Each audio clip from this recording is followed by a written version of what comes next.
Hello. Love wrestling. How are you? Tuesday morning, November 19th. That's what it is. November 19th, 10 a.m. And you all know what that means by now, y'all. It is another episode of Firmly Love Wrestling here. Firmly WWE today, as we know. So, Drew, how we doing this morning? We're doing pretty good. Good. Good. Interesting week of WWE to talk about. Yeah, I thought it was, yeah. There's the some of the storylines are I don't know. But overall, standard fare for the most part, I would say. But again, second week in a row where I don't know if it's Raw was taped. We knew the spoilers were out, last week and things like that. Raw was taped, but I think it's the second week in a row where Smackdown was significantly more important than Raw. Well, I mean, Raw definitely had some furthering of stories for games and for other things going on. But yeah, I do agree. SmackDown definitely was the A show of the week. Yeah, and it's felt that way for the last couple weeks at least. But yeah, so it's one of those things where we're gonna get into it. We're gonna chat it up. We're gonna talk about Raw. We're gonna dabble back to SmackDown because obviously the big talking point, the thumbnail of our show today is kind of what happened on Friday with the Bloodline, but that kind of carried over to last night. I have this one strand. You see this? Like this one, it's bothering me, but it's fine. I promise I won't try to get it straight the whole time I'm on it. But it's one of those things where the Bloodline, there's some Bloodline stuff that happened on Friday, and then it carried over to last night. Now, some people out there, people that, I'm one of those people. It's not that I avoid spoilers. I just don't go looking for them. And usually when I don't go looking for them, I don't see stuff. That's just kind of how it goes. I have had things spoiled before. It's not the end of the world. But I just prefer to kind of take it in as it is. So I was watching last night, not knowing anything. That I had ideas from being a wrestling fan for so friggin' long what was going to happen. And of course. Yeah. But I kind of went in free last night. So this was taped Grand Rapids, Michigan last night, Monday Night Raw. We are a little under 2 weeks away from Survivor Series. It is, I believe, a week from, is it a Saturday or a Sunday? I believe it's Saturday. Yeah, so it's the 30th, yeah? Yeah, so it's a week from Saturday. So we got another week's worth of shows. But Raw opened up last night with Liv Morgan and Raquel Rodriguez. Well, actually, you know what? I started talking about the Bloodline, so let's just talk about the Bloodline. Yeah, they're more important anyway. Let's just talk about the Bloodline. It is the story of the company once again, currently. Yeah.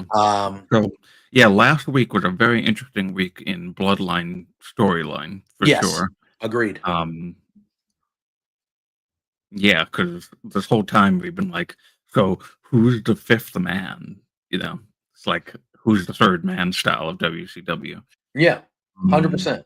Who's the fifth man? Who is the fifth man going to be? And last week's show did have a rant, and we did discuss the ending of Raw because of it was spoiled, like you just said. Yeah. And some people still are now after. So now the cat's out of the bag. The end of Not Raw. really. Not really. I'm just saying in the sense that yeah. show has now happened, so the information is now out there. Yeah. So it's no longer a spoiler. And the Bloodline helped Bronson Reed win against Seth Rollins. Now, that happened after Bronson Reed was revealed as helping the Bloodline on Friday against Roman. So this in general, because obviously they're going to do tape shows, especially this time of year with the holidays and just they're traveling to Europe and they're starting to travel a lot more overseas. So I feel like tape shows are going to happen more often now, which I'm totally okay with. At the same time, I can't remember, or at least maybe I just haven't been thinking about what happened last week was very different, right? Because you had these spoilers out there where people knew that Solo and the Bloodline did what they did. Can't hear that other commentary going on, right? I can't hear anything, no. Okay, good. Continue. Sorry. People knew if you read the spoilers, and we got Scott and Sandy popping in the chat. Good to see you, gentlemen. Happy Tuesday to you fine fellas. So people knew if you read the spoilers what happened last night, right? Some people knew that Solo and the Bloodline got involved in the match and they helped Bronson Reed win. But what people didn't know until Friday last week on SmackDown was how WWE was going to do it on SmackDown, because SmackDown happens live. They're still trying to find a fifth member on Roman's team throughout the show. The Usos and Sammy are still talking to people. Sammy's talking to LA Knight at one point. Like, they're still trying to get someone to join them. Roman is still being Roman. Just still being Roman, not learning a damn thing about growing as a human. As usual. Still being Roman. Then we get to this segment in the ring where they're backstage. All right, they're backstage. They all tell Roman, hey, man, sorry, we still don't have a fifth. Like, we can't find anybody. Nobody's willing to look past what the hell happened with us for 4 years. Like, nobody can, no. And then all of a sudden, Solo's music hits, and Roman gets furious. And he's pissed. He storms out of the room. Then we get Solo in the ring. He's doing his typical, this is SmackDown now, and he's doing his typical acknowledge me, whatever. Roman and gang come out immediately. All right. They come out immediately. They're walking to the ring. Brawl kicks off almost immediately. Okay. So they're brawling. It's 4-on-3. No, at this moment, it's 4-on-4. They're brawling. OTC and that Bloodline, Roman, and then they start to get the advantage. And then out of nowhere on SmackDown, Bronson Reed takes out Roman Reigns. Hits him with like that little like squishy running splash, whatever that, like splash, I don't even know. Flash thing, whatever, right? He hits him with that. Then Solo's crew gets the numbers because they have the numbers. And the segment is they just beat the crap. Roman, like Bronson Reed, hit Roman with the tsunami. Like, they made Bronson Reed look like $1 million again. Yeah, absolutely. Again. And we find out on Friday that Bronson Reed is most likely, yes, the fifth member with Solo and crew. So we found that out, and that was a live show. So they did the taping, obviously, knowing what they were going to do on Friday. Or somehow they got to what they were going to do on Friday from, I don't know how they did it, whatever. Yeah, that's going to be what I mainly talk about here. Yeah, because keep going. Yeah, so no, but it's just one of those things where I can't remember them. I don't know. I feel like I can't remember them doing that, where they did something in a taping, and then they were like, okay, well, let's it felt to me like they got ahead of it.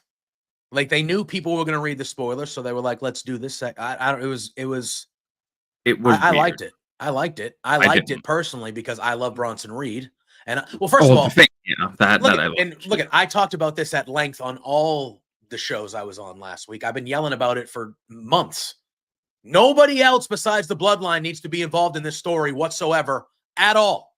Period. End of story. Cody shouldn't have been involved in that dumb tag match at Bad Blood. Bronson Reed, whether it's Seth, whether it's whoever, they don't need to be involved in this. It should be 4-on-4, Bloodline versus Bloodline. That's what it always should have been.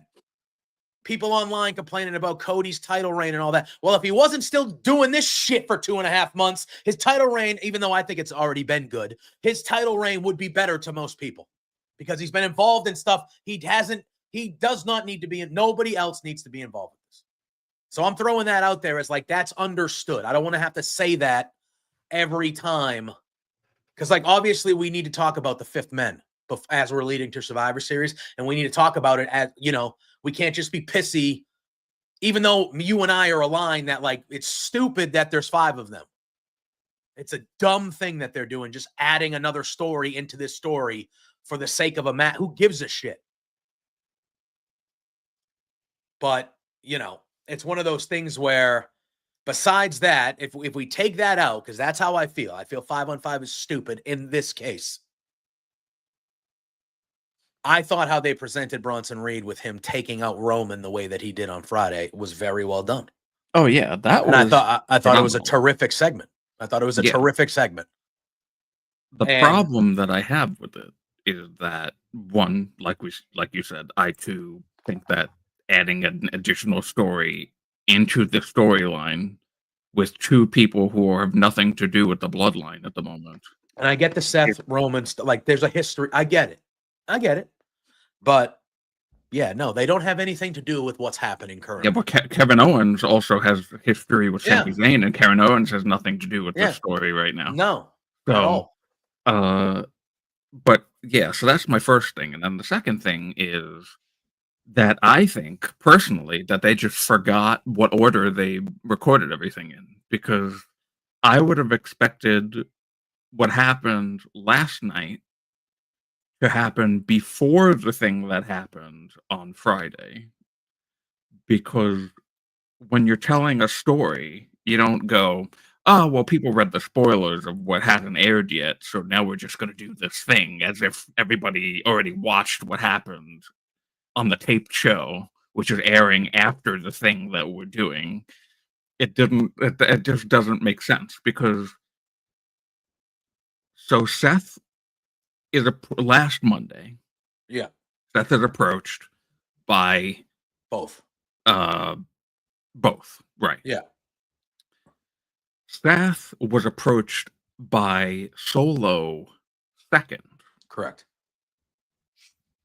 And he also insulted Solo. And he insulted he called him wannabe Roman. Wannabe Roman Reigns. Like, obviously, we knew, even though Solo played it cool in that moment and like calm down Fatu, that Solo wasn't just gonna let that go.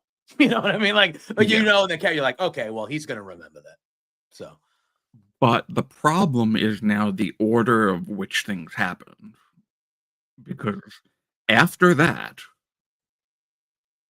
then the next thing we should have seen is Solo helping Bronson Reed win the match. And that's not what happened. I mean, I don't necessarily agree. I mean, I don't disagree. I think you're right. I think that could happen. But to me, Seth said that about Solo. So Solo went, okay, who's been making your life a living hell for the last couple months? I'm going to go talk to him now, and I'm going to have him join me. Yeah, but he shouldn't be joining by doing something that Seth had already said he never wanted to do. That's fair. I guess. He should have been joining. The basis of him joining should have been, you screwed me out of this match. How dare you? Not, oh, you joined the opposing side of the guy that I never want to team with, so now I'm forced to team with him just because you screwed me out of it. It just doesn't that part is so. If you just saw last Monday, the two sides go to Seth insults Solo. Seth now has this match with Bronson Reed. Mm-hmm. Solo screws him out of the win, raises his hand. Friday, Solo comes out knowing that Roman is going to come out because Solo's But there. then Roman and gang would already know that they have Bronson Reed. You know No, what but I that's mean? not the point of that is not because here we go. So they do it that way. Yeah. Now they know that they need to get Seth. Yeah. It should be them going to Seth, not Seth going to them. That's fair. That's fair. And now it feels like, because it felt like to me, and again, this whole segment happens, right? Earlier in the night when they were in the back, something that I didn't mention was Jey Uso at one point leaned into Roman and he said, "Hey, Roman," he goes, "You got to make the call, man. You got to make the call." Right before Solo came out. But this is before the Bronson Reed attack. This is before the brawl. And that's obviously important as we continue along. But he says it back there. Spencer in the chat. What's going on, boss man? How we doing, brother? Happy Tuesday to you, sir. So that happens, right? They go through this brawl, and Roman's laid out. Tsunami got his butt kicked. They're all laid out, and in the ring, as Roman is like, struggling and in pain and stuff, Jey Uso again says, "You got to make the call, man. You got to make the call." And it seemed like to me in that moment, I thought Jey was saying, "You need to call Seth, and you need to ask Seth to join this team. Not us, you." That's what I thought that's where I thought they were going with it. Like, oh, they're going to have Roman call Seth and be like, "Hey, I know we've had our differences, but like, I need you to," because I'm waiting for Roman to have to apologize to somebody, because he hasn't apologized to anybody. And yet all these people are going out of their friggin' way to help the guy.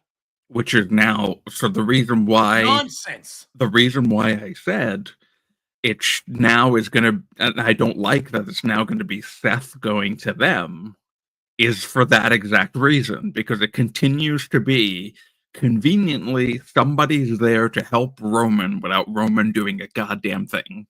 It's ridiculous. The guy hasn't grown or learned a damn thing, and everyone is bending over backwards to bail his ass out. Stop it. Stop it. The most annoying thing about this story, the match is going to rule. I'm pumped about the War Games. I'm in on this story. It's a good story, but the most annoying thing about it is they rush them getting back together, and Roman is still a dick. He's still like, why would Jey specifically, who he treated like shit for years, like treated like the worst, why would he just go back and help him when he's never apologized?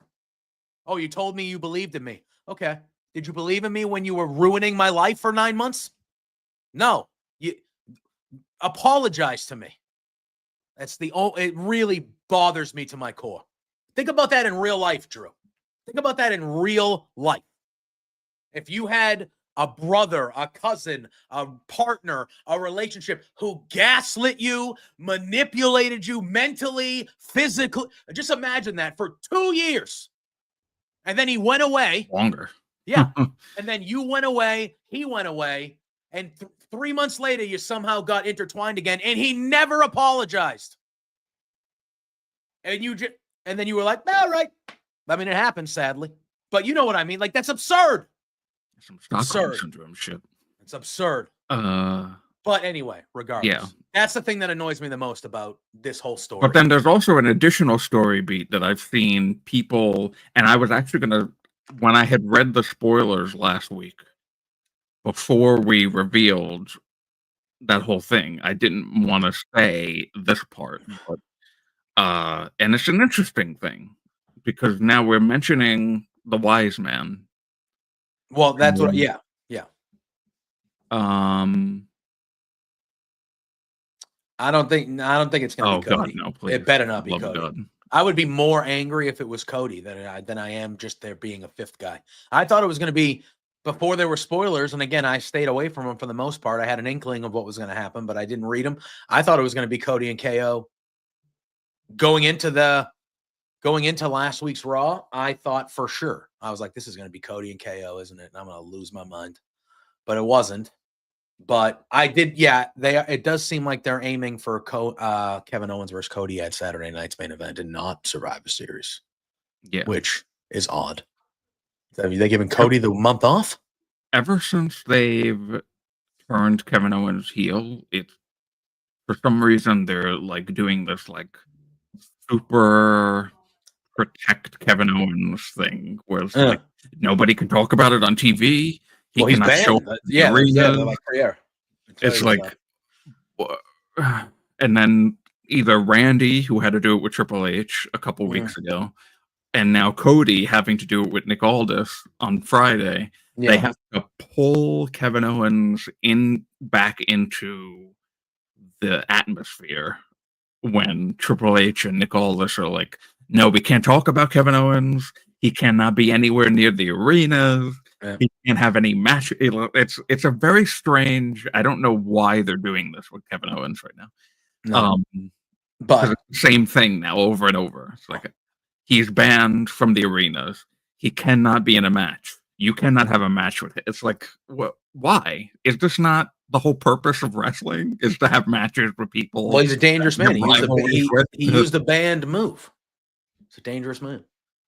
That's what it is. He used a pile driver. Yeah, this time, but last time he was banned without having done a banned move. Well, it's because the Golden Boy, as Kevin Owens said from his car, the Golden Boy, Cody Rhodes. We can't upset the Golden Boy. That was an excellent promo. Excellent promo. I mean, everything Kevin Owens does is excellent. Let's be real.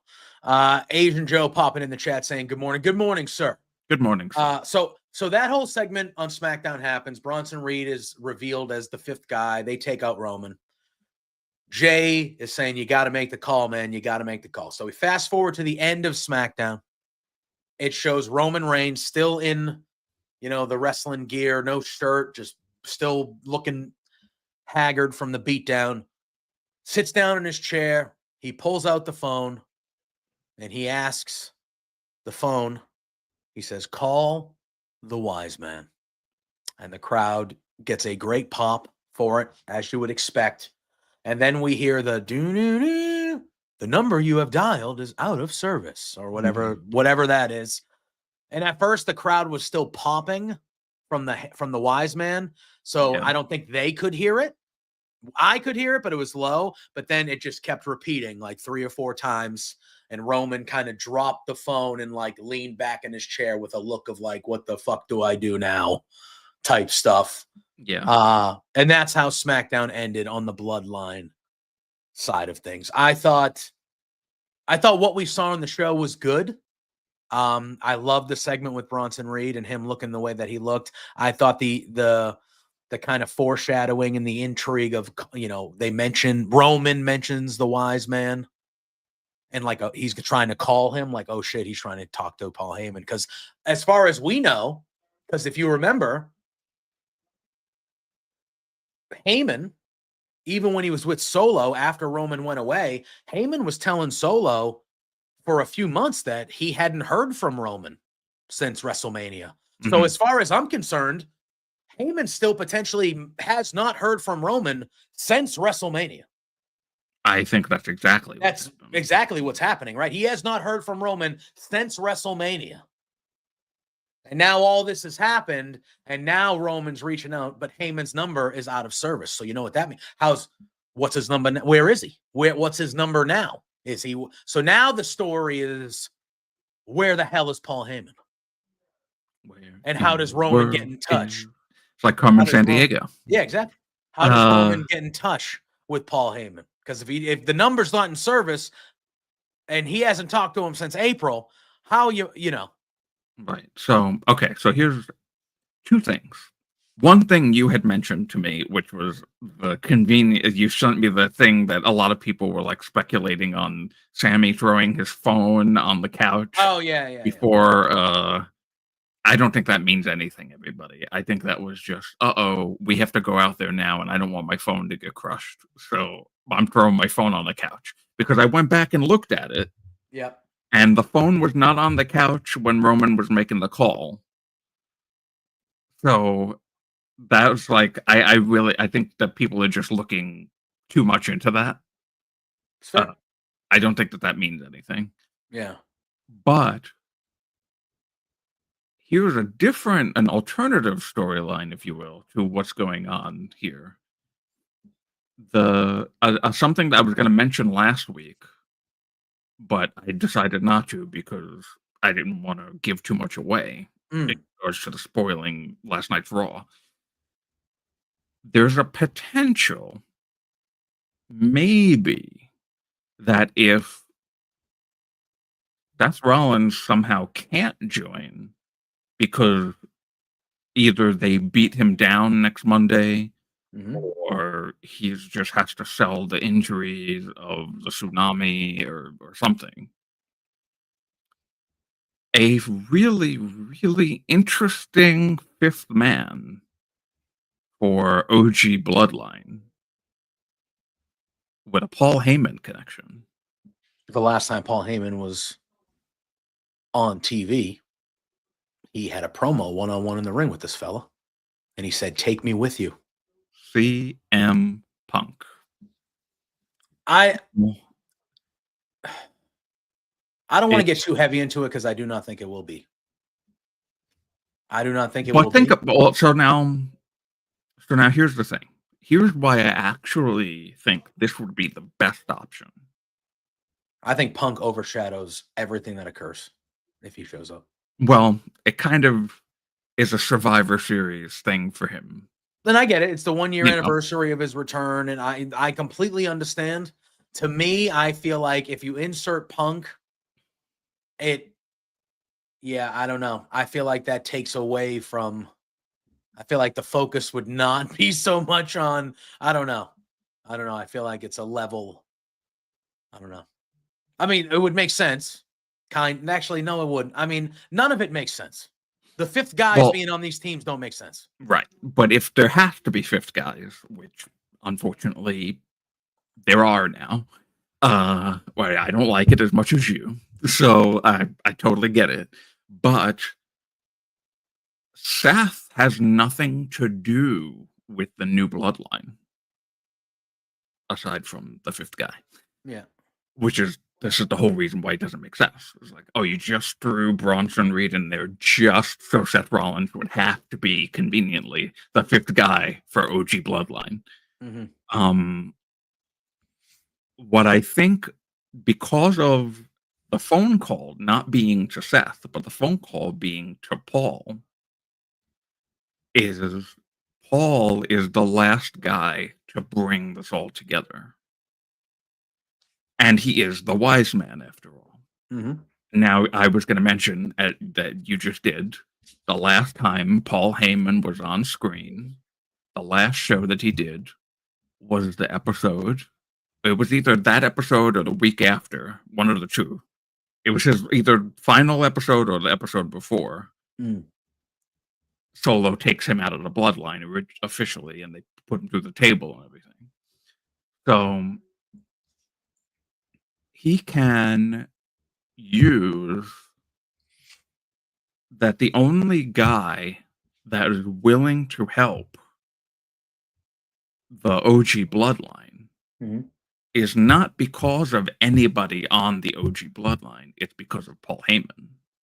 Because in that promo, you remember, he did say, "I would like a favor from you." And now that favor was to take him with him. Yeah. But it could also be, "I need you to help out somebody for me."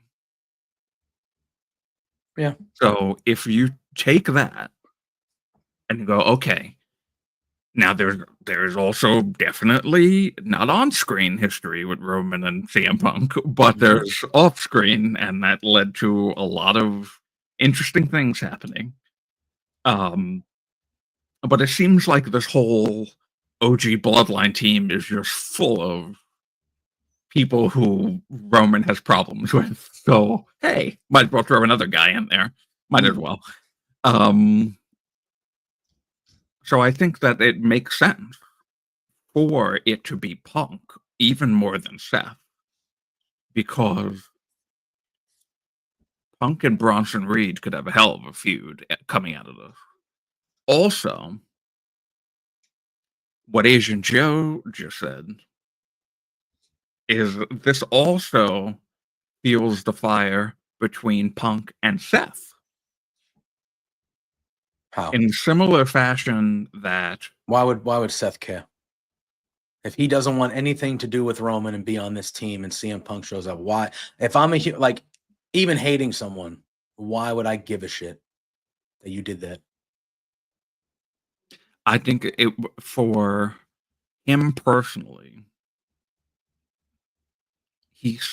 remember in the promo last night, he said, as much as it hurts me to say. Yeah, because he did say he would team up and stand beside the other three. Mm-hmm. That's what even Jimmy, which I was like, even Jimmy? But I was like, I understand Sammy and Jay, you kind of have already, but like, Jimmy? But whatever. No, I like Jimmy, but like, huh? But yeah, so he did say he would stand next to the three of them, but then he would never stand next to the tyrant Roman Reigns. Correct. And that hurt him to say. He said specifically, that hurt him to say. So now think of the storyline that's happening on SmackDown right now with Cody and Kevin Owens. Kevin Owens is mad that Cody, his friend, went to Roman's aid and helped him at Bad Blood. Yeah. So Seth still considers Roman to be a brother, but knows that him, in his mind, him winning and getting the Ulafala back means that he goes back to the tyrant that he was. So now Punk helping Roman become the tyrant that he was again in his mind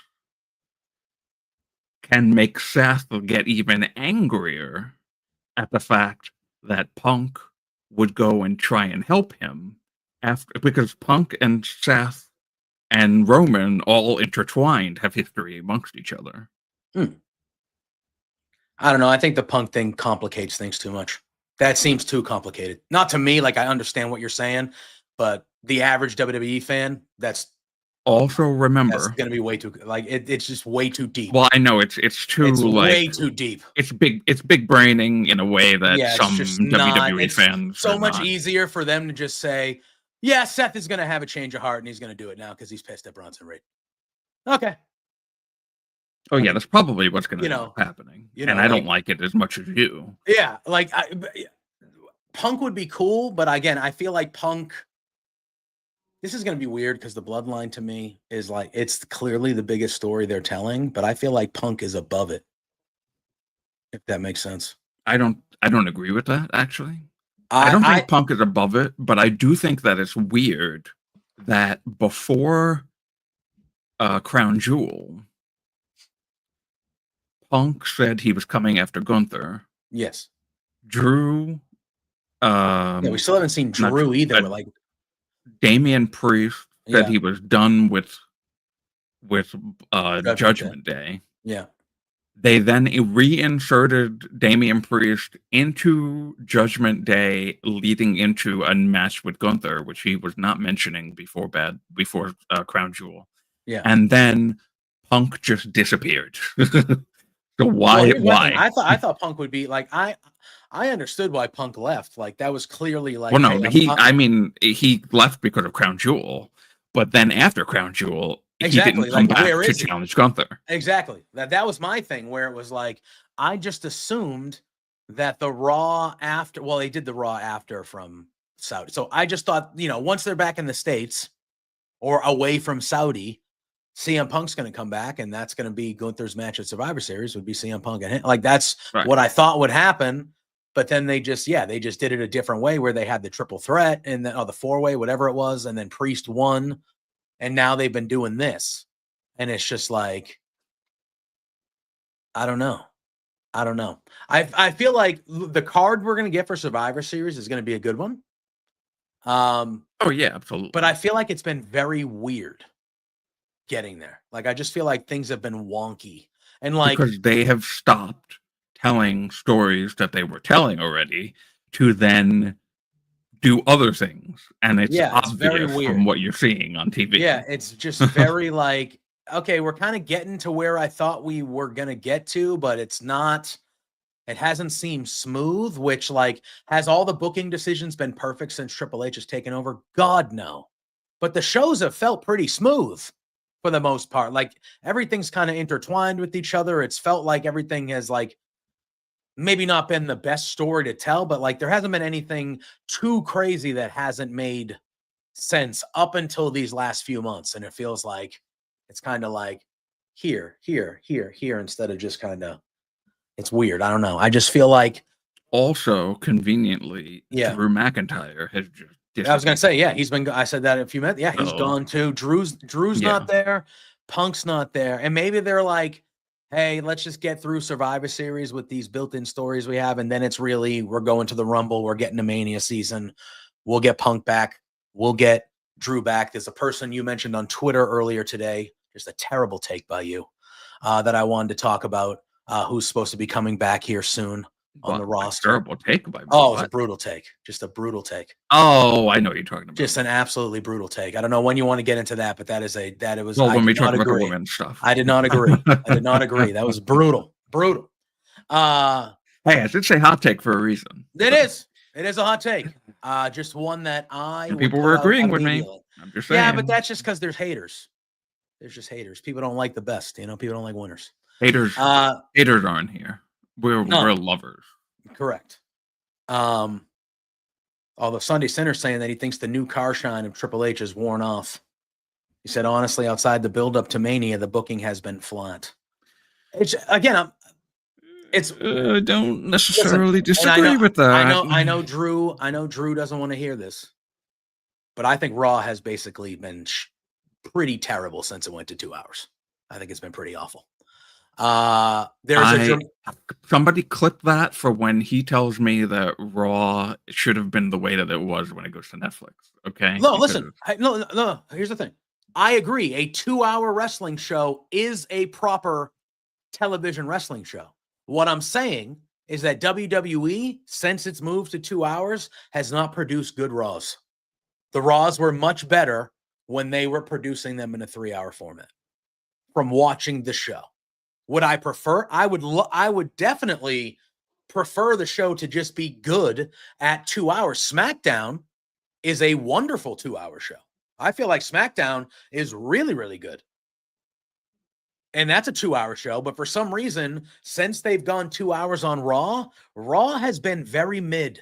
I'm not going to say bad. That's strong. But it's been a very mid show. It has not felt as smooth and as clean or crisp as it did when they were doing it in a 3-hour format. And I don't know why it's been so hard for them to transition that over on Raw when they clearly know how to make a good 2-hour wrestling show because they produce NXT and they produce SmackDown. And those are two good 2-hour wrestling shows. I don't know why Raw has struggled so much, but I feel like Raw has been subpar since it's moved to 2 hours. And it's I don't think Raw has struggled. And it's not because I like it at 2 hours. Yes, but that's not you judging the show for the show. That's you just liking it because it's 2 hours instead of 3. That's not a reason to like the show more. I'm sorry, it's not. The shows are worse.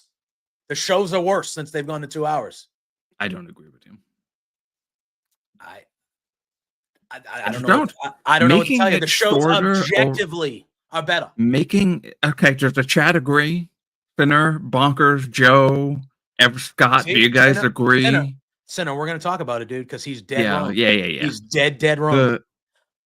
It's like the Yankees. I mean, I get it. After the postseason. Okay, let's not mention the Yankees right now, please. After the postseason that Aaron Judge had, I can understand why you would be sour. But it's like if Aaron Judge didn't play all summer, but the Yankees were still a playoff team and you were going to get him back for the playoffs and you were like, yeah, no, I don't want him.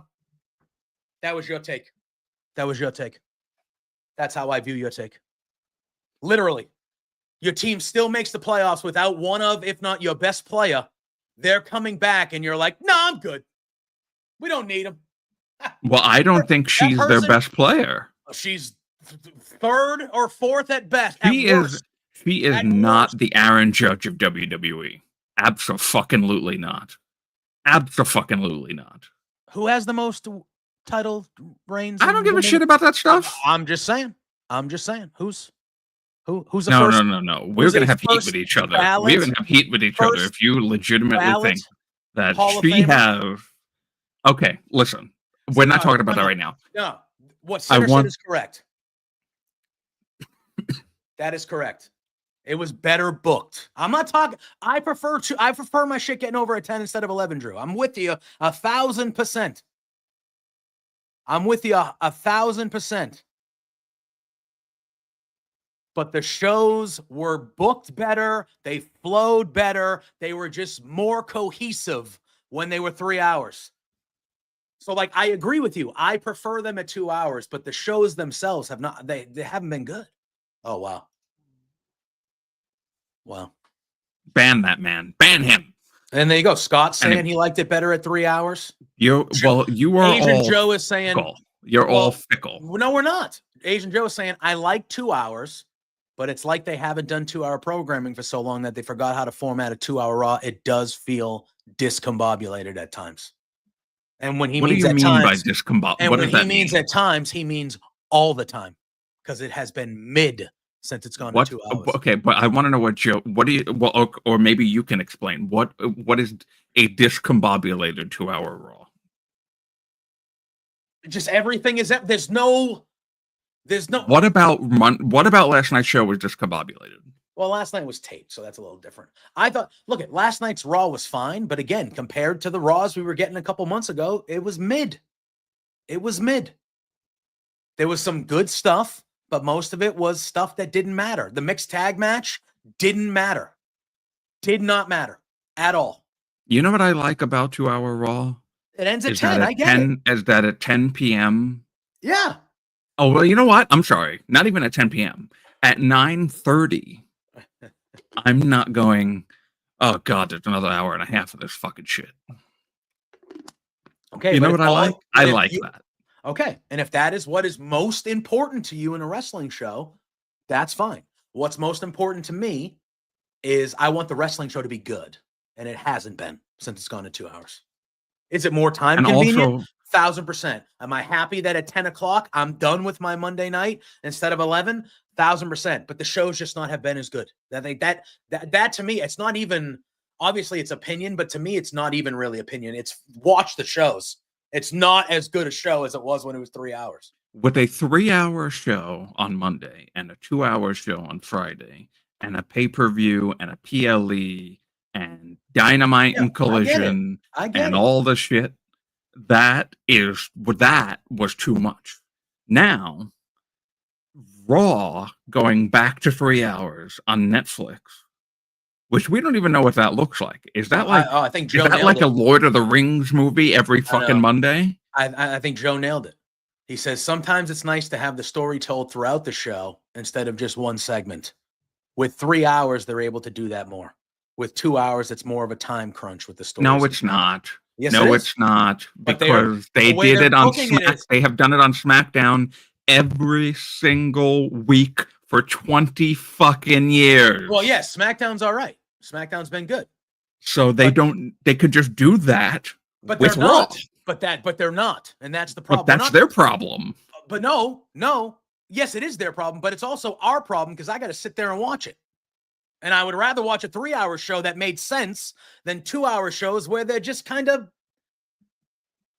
here. There's no, it doesn't feel but that's what Dynamite is on Wednesdays, practically. Okay, well, there's a reason why WWE is my preferred product now over AEW.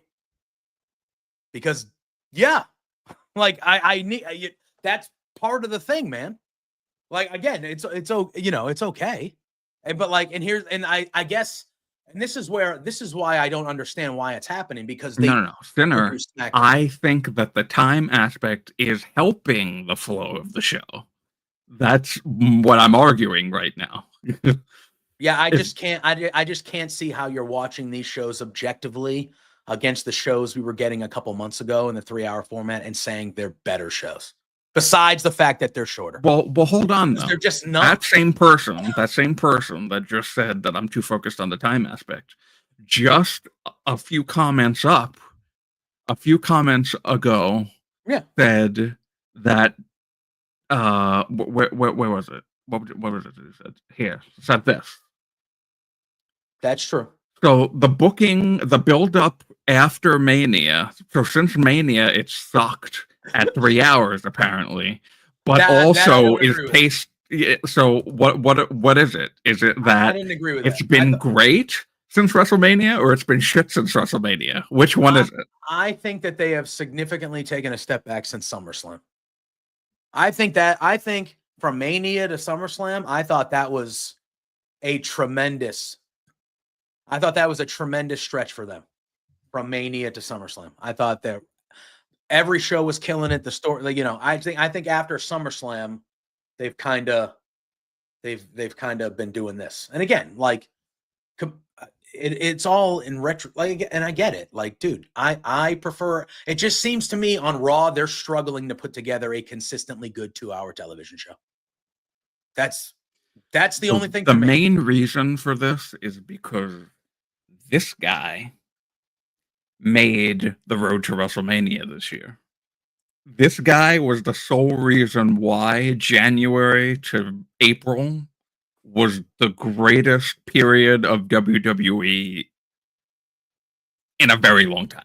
I don't know when was the last time it was that good, but it was genuinely phenomenal, simply because the final boss was there, throwing a wrench into everyone's plans and being an absolute piece of shit. That helped majorly. Yeah. And his loss, the loss of his character after WrestleMania, went like, oh, okay, well, now Cody's the champion, and that's great. Roman was gone for months, so there was no Roman. There was no final boss. Mm-hmm. So naturally, it was going to feel as hot as it was. Yeah, because the main factors leading into WrestleMania were gone. Yeah, I'd agree. So again, but there were also genuine 3-hour Raws where I was like, oh, this is actually pretty good. Oh, this flew by a little. There were a lot of them. There were a lot of them. An okay amount, I'll admit. And that's really why. And again, I agree with, I know you were getting on Sinner, but I agree with this. Is where he said, I don't think anybody is arguing that the time of 2 hours is good. It's just that so far on Raw, the more times than not, the booking of those shows just hasn't been. So then why are we not just advocating for them to make a better 2-hour show than to add another hour? I'm not advocating them to. That's not what my argument is. My argument is me telling you that the shows were better when it was at 3 hours. That's all I'm saying. I'm not saying I want it to go back to 3 hours, but if you're telling, okay, so I misunderstood you. I apologize. But I'll put it this way: if you're asking me right now, JPJ, would you rather Raw stay as it currently is right now, like currently being booked, like doesn't change, and it stays at 2 hours, or would you rather it go back to 3 hours and be how it was the rest of this year when it was 3 hours? I would pick it going back to 3 hours. But if you were to ask me, would you want Raw to be 3 hours or 2 hours? I would pick 2 hours. But what I'm seeing every Monday you want Raw to be 2 hours, a good 2 hours, as if it were 3 hours. No, I just want Raw to be a well-booked show, and I just feel like it's not more times than not since it's gone to the 2-hour format. It feels jumbled. It feels like they're rushing things. It just feels like, yeah. I think Asian Joe crushed it with 3 hours there. It just felt like a smoother television show. They would do something in the first couple segments, and then an hour later, we would see another thing about it, and it just felt like it just intertwined because there was obviously more time to do it. But I don't know. But yeah, like that's just how it is. We should be advocating for them to make a better 2-hour show because they already do make two good 2-hour shows. I don't know. If this company has already been making a great 2-hour show in SmackDown, there is no reason why they can't just do that on Raw. I agree, but it's been a few months now that it's been 2 hours, and they're not. So when does that happen? We don't agree because I find it more enjoyable. But you are clearly, from your verbiage, you are clearly swayed by the fact that it's 2 hours over everything. But yeah, that makes me enjoy the show more. It's not just that it's ending in 2 hours. It's that I know that we're already halfway done at 9 p.m. Okay, but when I can enjoy it better. But that when I'm watching wrestling, I don't give a fuck about the time. I care about what's on my screen. Are you entertaining me? Like you again, this is how people view wrestling different. That's okay. And the teams do have different writing teams, which you can make an argument. Maybe that's why. I mean, I don't know. Who knows? But again, this is why people watch wrestling differently. Like I don't care about the time. So like I'm not watching Raw even when it was 3 hours. I wasn't watching Raw going, "Oh, it's 9:15. I have an hour and 40." Like I don't care. I'm watching the show. Entertain me while I'm watching the show. I don't care if you end at 8:15. I don't care if it's a 15-minute thing. If you got 15 minutes, entertain me. If you got 2 hours, entertain me. If you got 3 hours, entertain me. I don't care about the time. Senator, the problem with what you're saying is that these aren't two different companies. It's the same company with two different shows. They can easily just be going to the SmackDown people and just say, "Hey, I know we on Raw of WWE, because it's not like it's a different company. Yeah. We're struggling a little bit because we're used to writing 3 hours. Can you just guide us a little bit on strategic planning of how to write the 2 hours for Raw?" That's it. It's that simple. That's all they need to do. It's the same company. They all go to the same meetings. So it's not that hard. It's not like it's Dynamite's writing crew trying to get in touch with SmackDown. It's Raw and SmackDown of the same company. Yeah. I don't know. As far as the rest of SmackDown goes, the main event for the women's title, Nia Jax and Naomi, was awesome. Great match between those two. Nia Jax retained, but it got me thinking, and I know you said you had a theory that you wanted to talk about. It got me thinking. Also on SmackDown, we saw a couple triple threats, or one triple threat. They released the women's United States brackets last week. We have a first round of triple threat matches, and then the winners of those matches will move to the semifinals, which will be the final four. And then the finals, the way it lines up, I have my pick of who I think should be in the finals and who should win it. But we saw on SmackDown, we had the first, it was Bayley versus Candice LeRae versus B-Fab. And one thing, let me tell you, they presented B-Fab incredibly well. They did, yes. She had a new entrance. They focused on her entrance. She looked great in her gear. I thought she looked good in the match. They did a little after things segment with her as well. Like, they presented her as like an actual piece of the women's division in the ring. And I thought that was excellent. I thought she looked very, very good on SmackDown. But Bayley defeated Candice LeRae and B-Fab to move on to the semifinals there on SmackDown. And then on Raw, we saw they continued along. Wait, did they? Did they have a match? This is just a SmackDown thing. So they just did. Oh, they're only doing it on SmackDown? But it's going to be floating between both. I don't know if it's going. That's what they said. That's what Michael Cole said.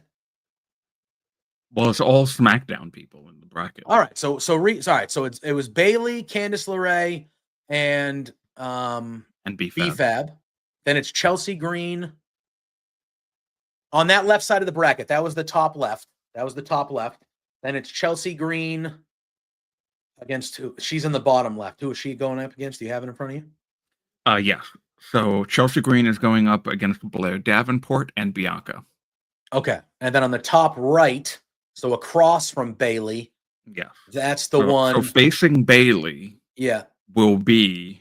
Well, no, I'm sorry. The winner of Bianca, Chelsea, and Blair faces Bailey. Yep. On the opposite end, Jade Cargill, Michin, and Piper Niven are going to go together. And then whoever wins that match will face either Naomi, Tiffany Stratton, or Elektra Lopez.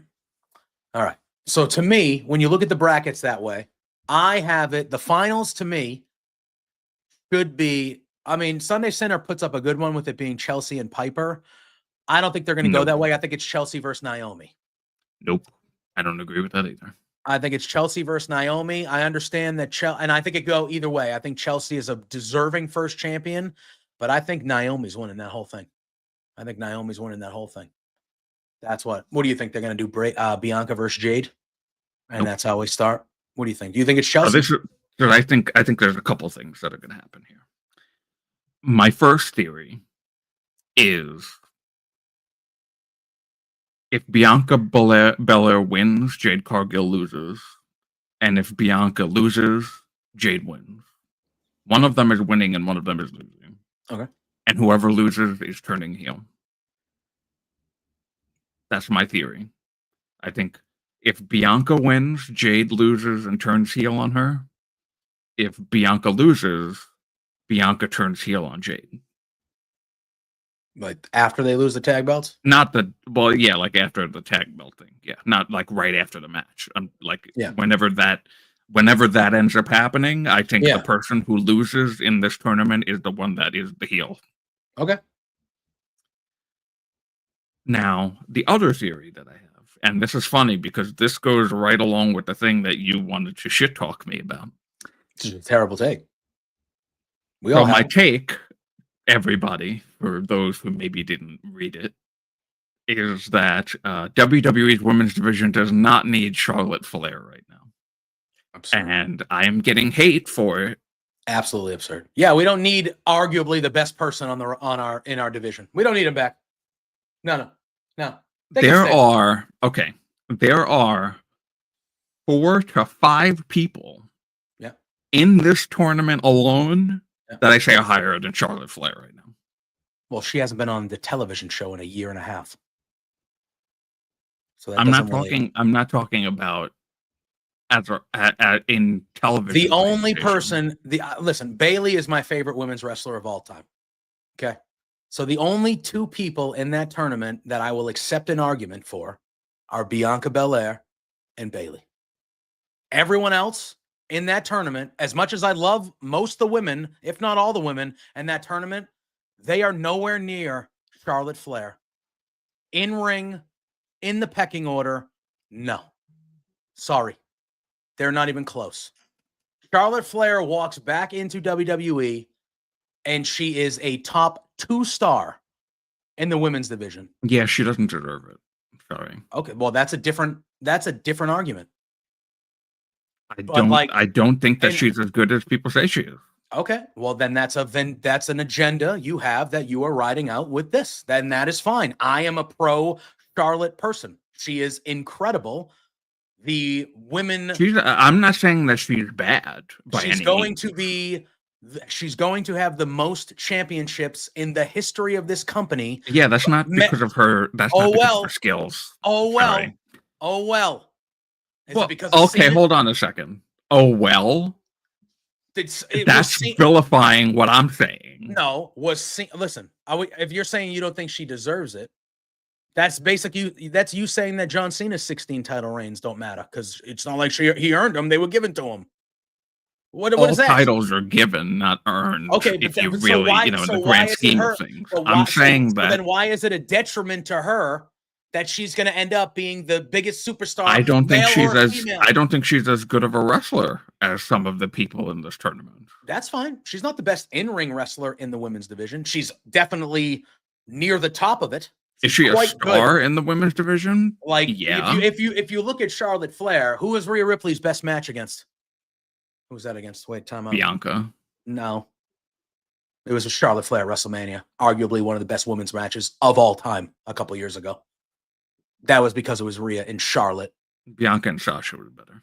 Bianca and Sasha was great. I'm not arguing, but I'm saying, like, that was Rhea Ripley's best match on the main roster. Bayley and Sasha NXT TakeOver was better than that match. Okay, well, yeah, I mean, that's... Again, I'm not... See, what you're doing... See, you just don't like Charlotte. So that's a null and... Doesn't matter. This doesn't matter. Well, no, because I liked Charlotte and Asuka. I liked that. Almost every high profile match that Charlotte has been in, almost every, is a home run. That again, if you don't like her, that's fine. That's fine. Not everybody likes Charlotte. That's fine. But I think that my comparison was a perfect comparison. I also like the Charlotte Ronda Becky triple threat Mania match. She definitely didn't need to fucking be in that match. But that's not her fault. Well, I'm not saying that she doesn't deserve it as a whole because of her herself. But you're saying, but again, Center nails it. He says everyone forgets how much of a workhorse she is and how great she is in the ring because she was pushed by the old man a lot. And so everybody's like, nah, Charlotte Flair, she wins everything. She's doing that. But nobody wants to. I am not saying she's like a top 5. I am not saying by any means, I'm going to reiterate this. I am not saying that she is a bad wrestler. I'm not saying that. Here's another thing, too. Without Charlotte, there is no Sasha Banks. But it's okay. I don't agree with that. It's okay. Sasha is not who she at is that point. At that point, Charlotte. At that point in Sasha's career, NXT was viewed as more popular than the main roster by people like you and me, not by the regular fucks that go to WWE Raw every week. No, there were people that were already popping for Enzo and Cass. Oh, I get it. Yes, but at a night after WrestleMania Raw, where every smart mark in the world is there, like NXT Black and Gold was the best wrestling on the planet. When Bayley showed up on the main roster for the first time, that wasn't a Raw after Mania. That's fair. And she got a good pop. And she deserved. Look, we're starting to get like in arguments with each other based over Sinner's fault. I blame Sinner for this. He's manipulating us. No, but we're starting to like bicker at each other over things that we agree on. I agree that Bayley and Charlotte from NXT Brooklyn is the best women's match of all time. I agree on that. Charlotte is nowhere near my favorite women's wrestler on this roster at all. But for you to say that this women's roster can't use somebody like Charlotte Flair, a top of the top superstar in presentation, on the mic, in the ring, however you want her to be, that is crazy to me. I have no fucking idea, Sinner. I couldn't even. I don't care about ratings. I don't care about these. Care less about ratings. But like that to me is just a crazy statement. It's like if Aaron Judge. She's not Aaron Judge. She is not Aaron Judge. But she is. I would say she's Glaber Torres. Okay, well, then you people just who are watching that just said your argument is null and void. Because that is objectively an insult. That is not an objective thought. She is a good player, but she is not top. She's not on the top for me. When she returns, who will have the most women's title reigns on the roster? Her. Okay. That's it. That's what we. Okay, that's it. So everyone else is discounted because she just has more title wins. No, but I mean, you saying that she's a mid-rate second baseman instead of one of the stars on the show, that is insulting, and that's clearly there's something behind that comment. That's not a real comment. And like that's insulting to her that you would say that, to be honest with you. That's insulting. That's just how I feel. Okay. I'm not trying to insult her. I'm not saying that she's bad. That's objectively come on. That's me going like, well, I don't like John Cena. So if you talk to me, I'm going to tell you that John Cena was average. Average guy. Average dude. Average. You think Raw is average, and I don't. This is subjective. But that is different. That is different. No, it's not. How is it different? It is. That is. Come on, you know it's different. You know it's different. Tell me how that's different. Seriously, tell me how that's different. What are we talking? Yeah, there we go, Joe. Raw is not average. Raw is war. Well, this show is war today. Let me tell you, because I can't believe it. That was just such an insult to Charlotte Flair. She's the queen for a reason. But so now my other theory to get back, so let's get this unbelievable back on the rails. Insane. My other theory is that Bayley is winning the U.S. title. No. And then Charlotte is coming out. Oh, that could happen. To challenge her. I wouldn't mind that. I wouldn't mind that. That'd be okay. I'd be okay with that. No, I don't think Bayley needs it though. You want to establish this title as something major? I get it. Yeah. You put the most major of all of the people in this card, and that's Bayley for sure. Look, I'm a Bayley guy. I'm not going to hate Bayley winning anything. I just think this is a perfect slot for Naomi. I really do. I think this is a perfect slot for Naomi, former women's champion. Give her a mid-card title where she could have bangers every week like she had with Nia Jax. Establish that title. I think Naomi would be a good choice. So let me go through who I think is winning and why. Okay. So Bayley won, so we already know that. Yeah. Because I think she's winning the whole thing. Out of Bianca, Chelsea, Blair, should be Chelsea. I think Chelsea wins. Yeah, should be Chelsea. I personally think Chelsea is winning, Bianca is losing. I think Bianca is the one that's trending here. I think Jade's losing too. I think the War Games stuff is gonna prevent both of them from winning.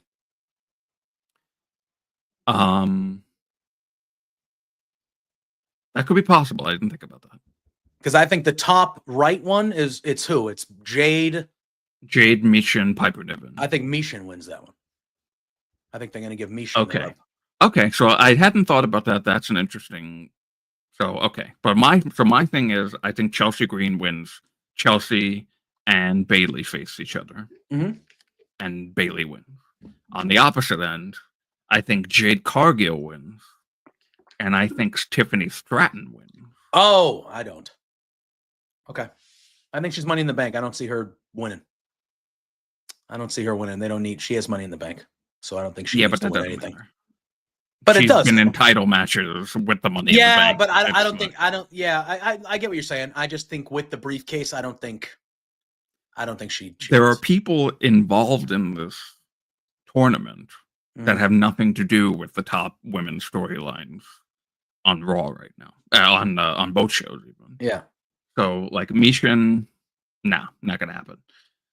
Elektra Lopez, not gonna happen. I mean that. Yeah. Blair Davenport, not gonna happen. And BFAB, unfortunately, wasn't going to happen, and probably not even Candice away. Tiffany Stratton and Jade Cargill winning, I think, makes sense because of the stories that are going on with War Games, and two, with specifically Tiffany and Nia's story. That Nia has always been the thorn in Tiffany's side, always trying to stifle any good things that happen to her because she doesn't want her anywhere near what she probably wants to drag out the win so this way she doesn't ever cash in and then she loses the briefcase. Which wouldn't that be interesting if she ended up being the first person for that to end up happening with? But I don't think that's what's happening. So Jade and Tiffany. Jade, I think, is fueling the Bianca turn for her winning. And Tiffany winning, I think, fuels the Tiffany and Nia Jax storyline. So then I think Tiffany faces Bayley based off of the whole story with Bayley and Naomi and Nia, and they just did the tag thing to go after the tag titles, and then Bayley ends up winning, and then maybe because of Nia Jax in some way, and then Charlotte comes out afterwards. Yeah, I have the tournament going a completely different way. I think you need to separate it from the other like I have it. I think Sunday Center brings up a good point again, where I think Shin and Chelsea in the finals is a dark horse pick because they've had a big feud. I think that could happen. But that would feel forced for me because of what happened on SmackDown. Yeah, I feel like people that have other stories, we don't need to be intertwined. The story of this tournament should be about crowning the new United States Women's Champion, not about the other stories going on with it. And I feel like having Tiffany Stratton in the finals when she's dealing with the Money in the Bank briefcase and it just takes away from the purpose of this tournament, which is to crown a new champion. I feel like if you have a finals with a Chelsea Green versus a Shin, or a Chelsea Green versus a Naomi, like that's two people that don't really have anything else going on. The focus is winning the belt. Well, there's so not other things at hand. There's not going to be interference or nonsense. It's a straight up, let's have a good wrestling match and crown a new United States champion. Whereas with Tiffany Stratton, there's the Nia and the Money in the Bank briefcase. With Jade, there's the war. I don't want other things. Now, in the matches leading up to the finals, do whatever the fuck you want. I'm cool with it. Fair game. That finals match, I don't need any other bullshit going on. Give me a one-on-one match to crown who the best champion is. And I feel like if there's other people in there, especially like with a Tiffany, I just feel like that's going to get, the title's not going to be the main focus. The main focus is going to be other things going on. Now, with that being said, I do think Bayley would be a wonderful champion. And I agree with your statement that if you want to establish a new belt, you put it on one of your big people, and Bayley is the biggest star in that tournament. So like, I completely understand why you or anybody else would be picking her to win the tournament. I just feel like Bianca, Jade, and Tiffany are all not making it to the second round. I just feel like they're not. I feel like this is going to be Bayley's show. It's going to be Bayley, Chelsea, Shin, and Naomi. That's what. Or I could even see Piper getting in there too. And maybe it's Naomi versus Piper, and then Chelsea and Bayley, or something like that. I don't know. I just have a feeling that with the title match that happened on Friday and her coming up short, but really, really looking, I just feel like Naomi could really be in the driver's seat about winning that belt and being that first champion. I think she would also, I know Bayley is the biggest star, but like Naomi's no slouch. Former women's champion, has really been not doing a ton since she's been back. I feel like that's a role she could just give her that first mid-card championship. Let her have open challenges on SmackDown and that banger. Like that would be a dominant, really fun run for Naomi. It really would be. Because she hasn't really been doing much since she's been back. The reason why I'm thinking of it the way that I'm thinking of it is because I know WWE booking. They use the storyline thing. Oh, I get it. And whatever. Yeah. And they also were just telling the story too. We didn't mention this from SmackDown. Bayley went up to, after Bayley won the triple threat, Bayley went up to Naomi to talk to her about the main event. And Bianca and Jade walked up. Yeah. Kind of like shooing her away, saying like, "Oh, we got this. We got our girl Naomi." They did not ever show up on the to help her in the main event. Yeah, and it was Bayley that came out to help her. Yeah, someone said it earlier. Someone said it earlier today. They said that they think it might be Bayley versus Naomi in the finals because they have a history of. We just saw that match. We just saw it, but they had the history, and a lot of people were thinking Naomi could have turned heel back then with what was going on and stuff like that. So maybe it is Bayley and Naomi. They are the two biggest stars in the tournament. It could be Bayley and Naomi. Bayley gets the one up on her again and wins the belt, and then Naomi turns. And then that's your first feud for that belt is Bayley and Naomi, which are two huge, like big stars with a new heel-like. Or you could go the other. I mean, Bayley just kind of returned face this year. I think that's going fine. But I feel like that's maybe something that could happen where you get a Bayley and Naomi and it's like, haha, all right, we're friends again. One last, one more fight between friends to crown the champion. and they have another good match. Naomi loses another close competitive match. Bayley wins. She's celebrating with the belt, and Naomi just wallops her and turns heel right in that moment. That could happen. Yeah, it's possible. Listen, if I weren't thinking of it in the way that I'm thinking of it, I think I'm just Mia strong that Yim would be Naomi. the perfect first Oh, champion. Mishin would be excellent. But like, and I think they've showcased, like, she's one of the ones that I feel like they've showcased pretty well. She's not on every week. That's fine. But like, she matters to the show now on SmackDown. Like, her feud with Chelsea Green over the summer and like the early fall was a lot of fun. That dumpster match was a fucking riot. And like, Mishin kind of gets a pop now and she does good stuff. I'm glad she's in this tournament. I think her, whether there's nonsense that helps, because it is a triple threat match. And Drew, you know, in WWE, triple threat match, no disqualification. Anything can happen, Drew, in those matches. Sure. Because one thing I did want to talk about, we have a shorter out time today. I have an appointment this afternoon, so we're probably I just want to address really quickly between 11:30 and 11:40. We got time, but like, I did want to talk about the women's. Yes, go ahead. Yeah, Sinner's comment right there. I see Chelsea Green in a similar vein of Chad Gable, where they're always going to be over and the crowd's always going to like them, but they're never actually going to win anything meaningful. That's I think if there ever was going to be something for Chelsea to win, she would win. I think she has a strong chance to win this. I really do. Now, I don't think she will. I think her making it to the finals and losing fits her character very well. I really do. But again, now, in order for her to do that, she would have to get a victory over Bayley. And not saying that she is incapable of doing that, but that would be a tough victory to get over Bayley. But obviously, there was another title match on SmackDown real quick. The Motor City Machine Guns retained. Well, it was a no contest, really. But they had a tag match with the Street Profits, who are kind of on the process of turning heel. And they were having a good match. And then Tommaso Ciampa just got in the ring and beat the shit out of everybody. And it was thrown out to a no contest. Johnny Gargano ran in.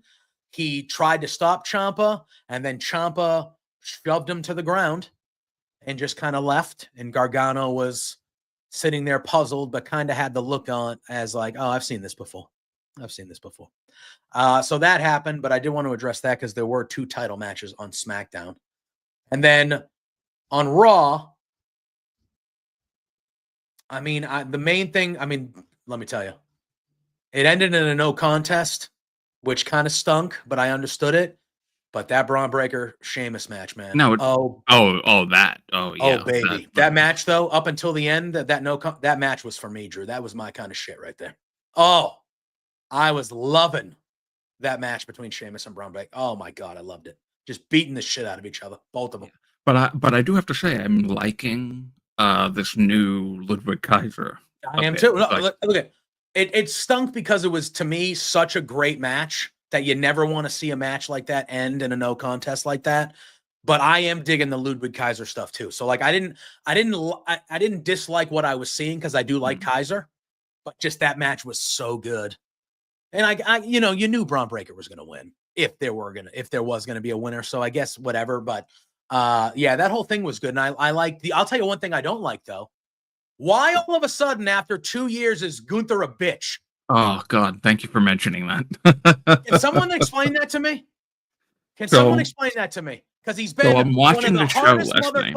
One of the hardest motherfuckers on the roster for 3 years, and now all of a sudden, the last 3 weeks, he's turned into a baby back bitch. Why? So yes. So thank you for mentioning that, because that was something I wanted to address. So I'm watching this show last night, and I'm saying to myself, okay, Damien's sitting at this table signing things or whatever, I guess, for the shop. And so he's got his back to everything going on. And Gunther goes up to Ludwig and they're like screaming and blah, blah, blah. And they're talking very loud. Yes. So I'm saying, okay, Gunther takes his jacket off and walks like 15 feet. 12 to 15 feet. 15. It wasn't away. It wasn't fun. I'm like, okay, Damian Priest had no idea that something was going to happen. Like, you didn't just hear all the shit that was going on behind you. You were very close to Gunther and Kaiser. So it made Damian look stupid because it's like, hello, your opponent is literally 20, not even 20 feet away and is talking about you. Maybe you should be on alert. Number one, it's not like you're talking to people. There's a bunch of noise around you. You're literally just in the same backstage room with 2 or 3 other people, and there's no noise. So it's only them talking. So there's nothing going on that you can't pay attention to that, number one. So that made him look stupid. But then it made Gunther look like a dork. Yeah. Because I don't get it. He easily lost a brawl to a guy that didn't know it was coming. Yeah. Like the brawl started by Gunther choking Priest. Like he comes up from behind him and gives him a sleeper hold. And then in 2 minutes, he looks like a nerd. He looks like a little bitch. And I'm sitting there going, what? And now all of a sudden, a guy, like, I get it. He lost a match to Cody Rhodes. I get it. But that's going to turn, that one little thing is turning Gunther into a nerd. Like a bit, like he's a little bitch. Well, last week, but what the hell is going on? Last week, I ranted about the same thing, that like Damian Priest gets in the ring and starts, berating him and we're saying things that are truthful. Yeah. But the look on Gunther's face of like a pouty 5-year-old who isn't getting what he wants, it was like absolutely ridiculous. I couldn't believe it. I literally couldn't believe it. Absolutely not a Gunther thing at all. It's weird. It's the exact opposite of everything they told me. Who, like, I didn't say that right. It's what I've seen since the loss to Cody, and I guess that's the design, I guess. But it just feels so opposite of everything that they've told me who this guy is. If that makes sense. They've told me that this guy is, and I get it, like he's only lost twice in the last 2.5 years or whatever, 2 years or whatever. So like, but everything they told me about this guy is that he's unflappable. He just does what he does. He dominates. He's that guy. He loses one match and all of a sudden he's like crumbling as a human being. It's nuts. I don't know. And he'll win. He'll beat Priest and he'll maybe get it back. I don't know. It just feels like it just goes against everything I know of this guy to be, like who he is. It's very bizarre. Yeah. It's very bizarre. I do not like it at all. It's just weird. It's just weird. This is another thing where I'm saying, like, it feels like the story, it's just, things feel a little weird. So that happened. I like that. The mixed tag match was fine with Ray and Zelina and Chad and Ivy. Chad Gable getting another loss. The War Raiders, they're definitely winning those tag belts, huh? They are. Right? They're going to beat Finn and JD, you think? I think they are. Yeah, I could see that happening. We'll talk about it. We're going to record a Survivor Series preview. The other person that has had a completely different, like, outlook on life that I don't know where it really came from is Finn Balor. Like, all of a sudden, he's just like miserable man. He's just dead set on breaking up Judgment Day. Yeah, like, he doesn't give a shit. He doesn't want. Yeah, and last night they did like a little post-match thing. Well, they beat down the War Raiders after the match and stuff like that, but they had a little segment in the back too where they were talking as a group, and Finn was trying to hype up Carlito and Dom, and then they did a thing where after they left, Finn and JD said to Finn, he's like, I need to talk to you about something.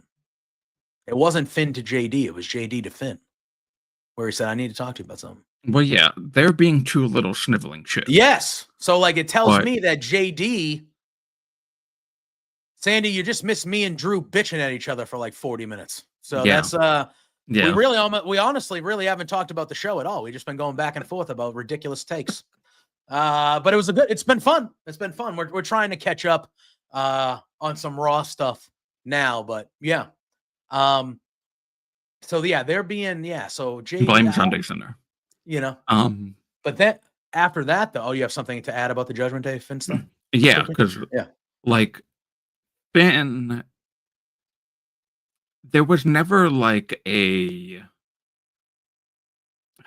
how do I put it? There was never like a written or an unwritten thing that when Rhea was out of Judgment Day, Liv became the leader. So I don't know where Finn like going up to. It's like, you know what? I got it tonight. You got what? What do you got?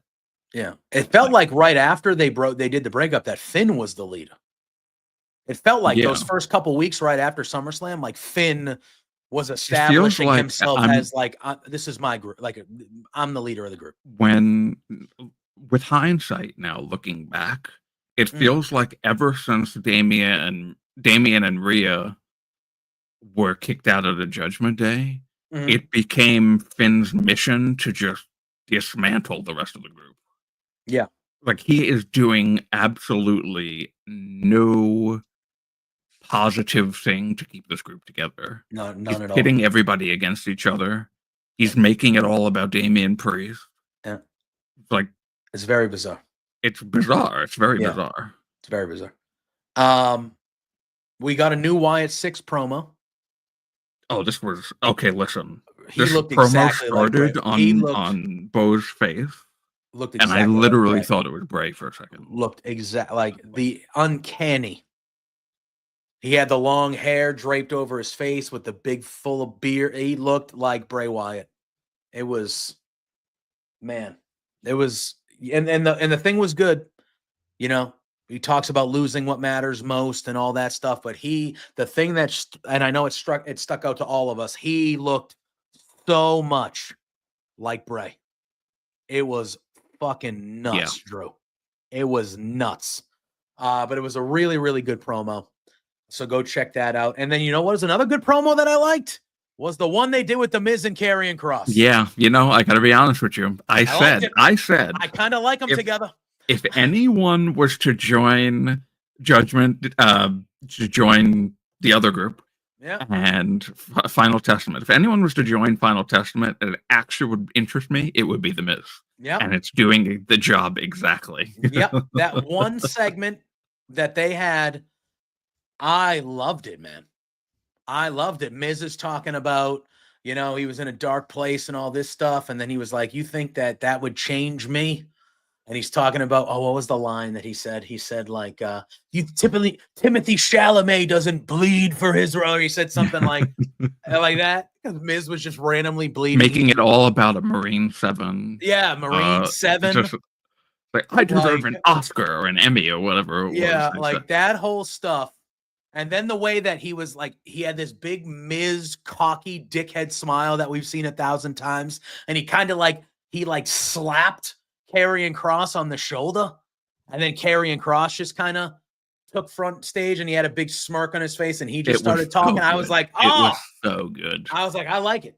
I liked it. I liked it. I liked it a lot. I very much enjoyed that. I will tell you this, though. We need to talk about this. Obviously, we talked about the main event. It was Bronson Reed and Seth Rollins. A good match, a chaotic match. The Bloodline is there from the jump. Both Bloodlines brawl before the match even really starts. Then they have themselves a pretty damn good match. And then, obviously, Solo gets involved at the end, which leads to Bronson Reed hitting the Death Valley Driver and a pair of sentons for the victory. So we already talked about that, but this was a backstage segment. This was a backstage segment. Oh, what? Oh, well, go ahead, because maybe we're gonna. This is the backstage segment that we need to talk about. Kofi Kingston. Okay, yep, that's what I was gonna mention. He's talking with Alpha Academy. They ask how things are going with Xavier Woods. Kofi starts to talk, but Xavier shows up, and he basically doesn't even acknowledge Alpha Academy. He just walks up and he goes, Kofi, I got to talk to you. He goes, you know, I've just been thinking about why we've been arguing so much, and I keep thinking about Karrion Kross, which this is the first time he's mentioned Karrion Kross in a bit, and Kofi interrupts him immediately. And Kofi's like, what are you talking about Karrion Kross for? And he goes, I keep thinking about him and the New Day being dead and blah, blah, blah. And Kingston goes, dude, the New Day isn't dead. You just got to, he goes, you just got to remember what the New Day's about. And then Xavier gets defensive again. He goes, oh, I have to. So why is it always me? I have to do this. I have to do this. And then all of a sudden, Otis steps in and he just goes, hey, guys, blah, blah, blah. He tries to like keep the peace here.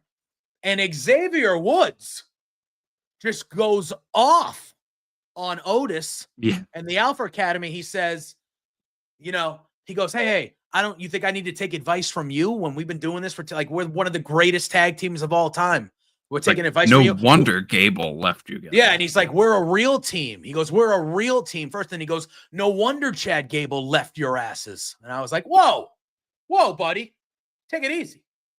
The hell Otis doing anybody? I love Otis. The hell Xavier. And so Kofi's like, what the fuck? Like, what are we doing, man? And then Xavier leaves, and Kofi's like, oh shit, sorry. Like, no, man. So now that confirmed that next week is not the New Day 10-year anniversary thing. No, so then it has to be the one after Survivor Series then, which technically is December. They kept on saying later this month. Well, November will be over, but either way, it has to be that one then, right? It has to be. Yeah. Because they said they're dedicating the whole Raw to it. So we'll see, I guess. Yeah. What happens. But so now the thing is, so this, I have to say, this week, out of the entire teasing of dissension between Xavier and Kofi. This was just straight up Xavier Woods being a dick. Yeah, this was the first week where I went. Well, last week when he hit, didn't he at ringside, he clotheslined somebody last week. Right? In Kofi's match? Kofi ended up losing the match. Was it Gable? No, who did Kofi fight last week? Kofi had a match one-on-one last week, and Woods was on the outside. And when the ref wasn't looking, Woods clocked somebody. He clocked somebody, and Kofi took offense to it, and then that led to Kofi still losing the match. So I feel like the clothesline last week was like, whoa. That's like that was him. Yeah, that was his first blatantly heel thing. And then this last night was like, wow, you're a jerk, dude. That you're being a jerk. You know what I mean? This was actually the first time in the whole dissension storyline where I said, all right, we got to get to the thing now. Like, we can't just keep dragging it out. He's just becoming more and more evil week after week. Like, week after week, Although Spencer is saying, I still think you do the 10-year thing next week, have a main event, have Xavier turn after the main event to close. No, that's going to be the Survivor Series go home. That's going to be Bloodline heavy. And that's my only thing, sadly, is like, I don't know if they're going to wait till after because they know they're going to have to like ramp up the War Game stuff. You know what I mean? I'm not sure because they do have the SmackDown before too. So really, you could do the Bloodline stuff over there on SmackDown if you really wanted to. That's where that match is. Like, I know Seth and Bronson are involved, but they're the only 2 out of the 10 that are on Raw. Well, Jay and women's War Games. Well, the women's War Games, sure, for sure. Sandy, we'll have to see. I would think. I think they would probably advertise a week in advance for the New Day thing. It's like they mentioned it a little while ago. Like, I would think they would be like, hey, we got the 10-year next week or whatever. And it's like, okay. It just feels like give it a random main event of but Raw. It feels like we are the next thing that happens is that turn is coming. That turn is coming. I think we go into so there's no as of right now, there's no plan specifically for a New Day for Survivor Series. No. Right? No. So see, I would have maybe said I actually think okay. Go. You go first. Maybe the New Day 10-year celebration should be a segment on Survivor Series. I mean, they could still be involved in the back or something. I happen to think you probably aim to get Kofi versus Woods as one of your Saturday Night Main Event matches, right?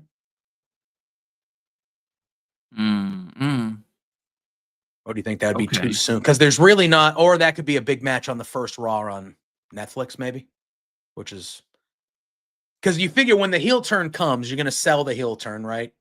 At this point, we're all thinking it's definitely going to be Woods that takes out Kofi, right? I mean, that would be a complete swerve if it went the other way, which I wouldn't hate. But it would be a complete swerve at this point after what we're seeing these last couple of weeks if it's not Woods that turns heel. I would think in the original iteration of heel turn, right? Probably. In the original iteration of this story, I was 100% adamant that it was going to be Odyssey Jones and Kofi turning 100%. On Reed. And I agreed with you. But I think obviously whatever happened, that guy's gone. Who cares about him anymore? They've done a pivot, and now it's Woods is the disgruntled guy. And now they could still do Xavier being the one that doesn't turn, but it doesn't make sense now. It made sense back then, but it doesn't make sense now for Kofi to be the one that turns. I agree. I agree. I mean, I think a segment like last night, as small as it is, when you're doing stuff like that, like just kind of like going after people and making fun of people and like doing stuff like that, like they're presenting you as a bad person. As a bad person. And like the stuff that Xavier Woods said to Otis and the gang last night, that was just you're a jerk. Like you're a bad person. Asshole. That was just mean. Just total asshole move. Like you are mean. That was mean shit that you did not need to say, Woods. Like you were being a dick for no reason. And I think now you're presenting him that way, so it almost has to be him, if that makes sense. Yeah, man. So again, for the record, not a bad episode of Raw last night. Just not as good as the 3-hour ones that were happening a few months ago. But other than that, Sandy, we're not going to get into it again, but I have one question for you on our way out. Do you think it would be a good thing if Charlotte Flair came back? Just answer me. Are you asking him? Yeah, because he wasn't here for it. He said he was gone during our little debate over your hot take on Twitter today. I don't know. You are trying to make my week miserable for some reason. No, that's not. I don't know. What do you? It's like I did something to you last week. I don't know what. Well, I was going to say. I meant to talk about this at the beginning of the show. Damn it! But we just got. Wow. All right. Sandy agrees with you. My response was you are more than allowed to not be a huge to not. I acknowledge you, Sandy. You are more than allowed to not be a fan of Charlotte Flair. But if you think that WWE and this women's division isn't better with Charlotte Flair in it, I don't know what to tell you. Doesn't have to be your favorite. Doesn't have to be whatever. But if that's a little too far. I don't know if I would say that. The women's division is not better off with Charlotte Flair being an active member in it. You are crazy. I'm not going to go as far as to say maybe never. You just said it doesn't need you, but you said it doesn't need her, which means that you think she doesn't need to be around. Now, yes. They're clearly surviving and doing good things still without her around. But if you think throwing someone like that back in the mix to add into this isn't a good thing, I mean, come on now. But yes, I meant to mention this at the top of the show, but we had so many, we just started getting into it. If you watch all my shows here on Love Wrestling, you'll see that you would have saw last week that I shared the screen with Drew, not twice like usual, but 3 times. Because somehow, someone, I know how, because he finally got the power to see things behind the curtain here at Love Wrestling. But last week, I wish I would have known. I mean, I knew I was going to bring this up. I should have been proactive and got the clip, because I would have shown the clip to nab your ass right now. But you had your fair share of ruining my show on Thursday nights, my friend. So instead of confronting you at the beginning of the show about it, I'm going to confront you at the end about it. So, I mean, it's out there. Me being in the chat of your show is a problem? No, I actually enjoy you in the chat. You were not in the chat, my friend. You were not in the chat. All of a sudden, someone showed up in the backstage area, and mics started getting muted. Me and Pluggo's feed started getting messed up. And then somebody actually showed their face on screen, and it was you saying, "Oh, I'm taking over. I'm doing all this." I don't know what you woke up on Thursday and felt like you were John Moxley all of a sudden. I don't know what you're talking about. Well, maybe on Thursday I'll provide the video evidence and we can talk about it some more. if you want. I remember I was in the chat. I was being cool. Okay. I was like, yeah, I agree with you guys. This is a great show. That's all I saw from Thursday. So. Okay. Fair enough. We'll talk more on Thursday about it.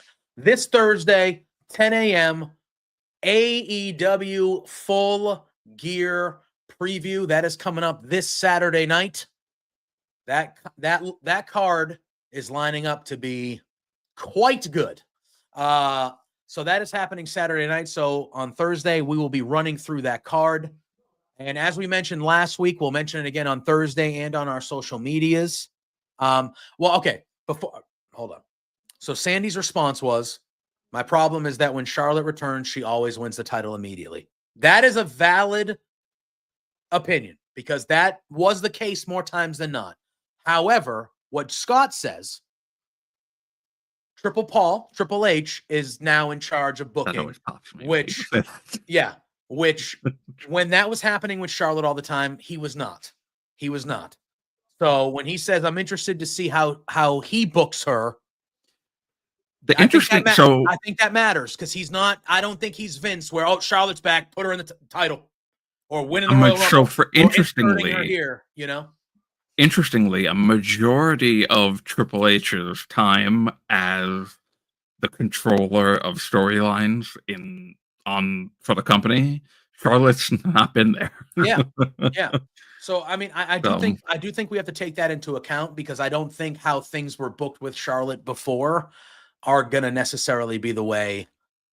Now, do I think she returns and is immediately at the top of the division? Like maybe not champion, but near the top? Of course.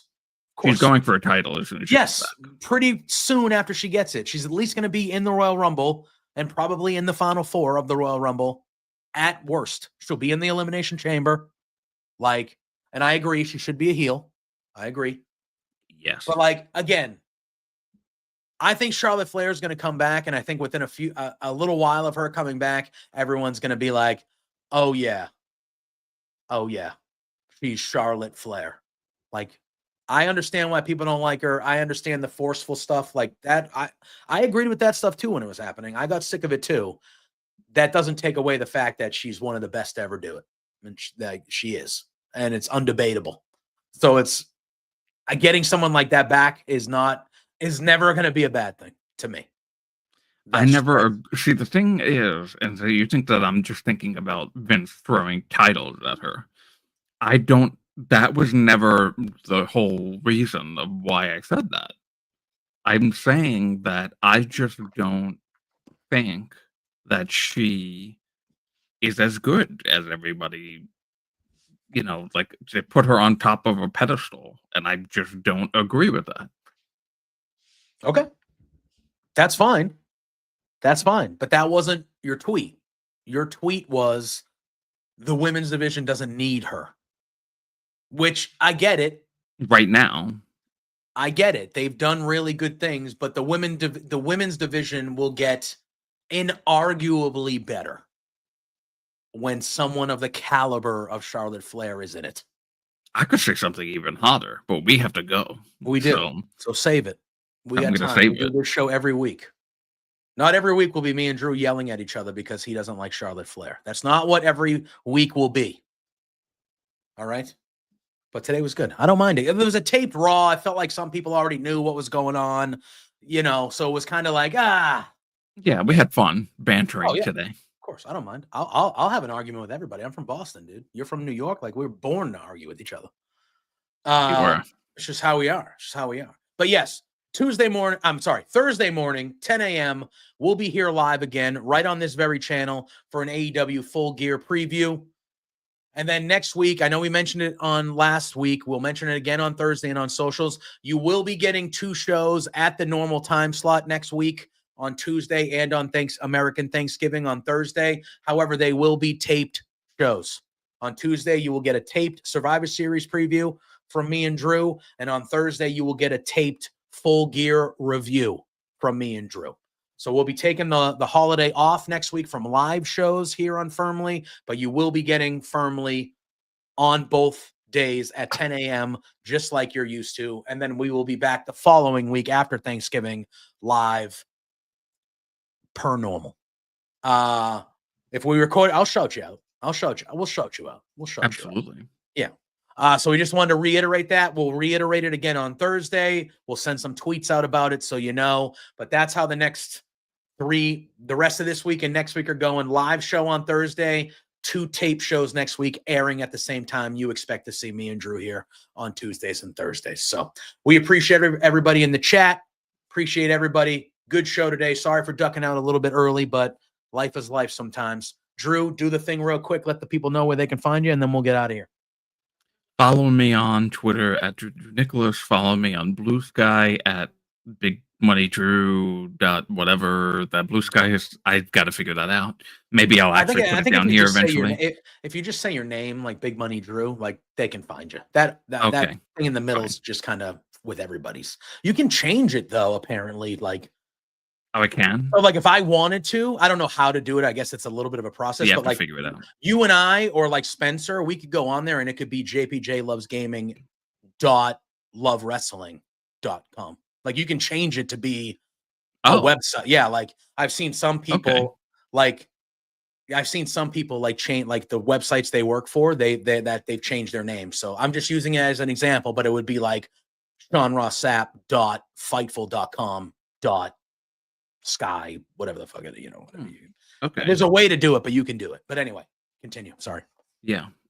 So Big Money Drew was an old version of me that I like to push away and never think about again. So that's what Blue Sky is at the moment, because I didn't create it just now. I created it like a year ago when Blue Sky started. And you needed the invites and all that fun stuff. Yeah. Yeah. Old. I'm from pre-famous Blue Sky. And I just, you know what? You just do it because I blanked. My brain just Fair enough. JPJ Loves Gaming on all social media platforms. Still on Twitter, Blue Sky, Threads. I got a YouTube channel. I got a Twitch. All that stuff. You can find me at JPJ Loves Gaming everywhere. You know where you can find me and Drew on Tuesdays and Thursdays. Thursday nights, 8 p.m. Flagship show here at Love Wrestling, Between Two Beards. Be on the lookout on the socials later today or early tomorrow. We got a pretty cool guest coming on Thursday. I'm not going to spill the beans here. Just follow us on socials at B2Beards everywhere. That's Between Two Beards is a phenomenal show, and I very much support it.